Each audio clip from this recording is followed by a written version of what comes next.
La FIFA est née en 1904, suite au développement du football au niveau international. Cette instance a été créée afin de pouvoir codifier et de pouvoir organiser les matchs internationaux qui étaient en plein essor à l'époque.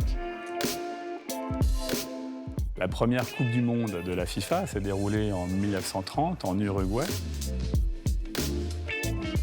L'Uruguay a gagné la première Coupe du Monde, ils ont battu l'Argentine en finale.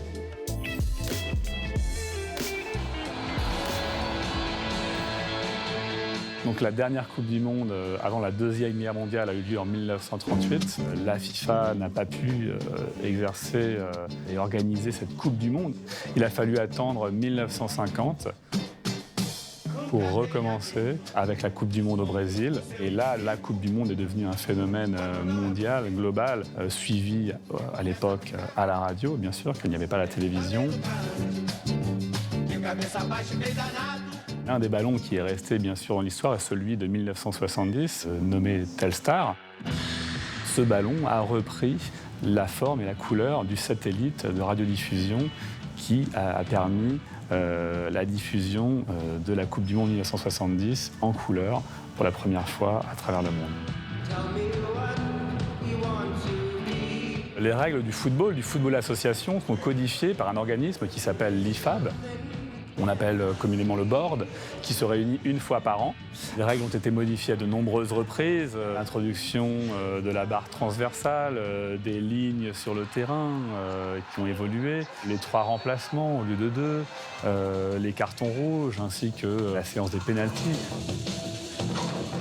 Et nous avons ici d'ailleurs au musée le premier livre où les lois sont codifiées, répertoriées, qui représente donc pour tout amateur de football le saint des saints.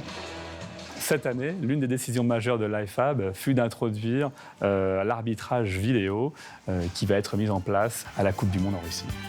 Dans la galerie de la Coupe du Monde de la FIFA, nous retraçons l'histoire de ces Coupes du Monde grâce à des objets, grâce à des textes.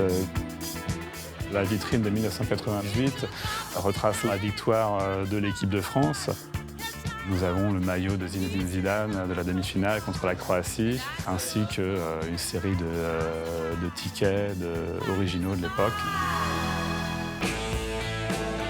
Ici, nous représentons les maillots des 211 associations membres de la FIFA.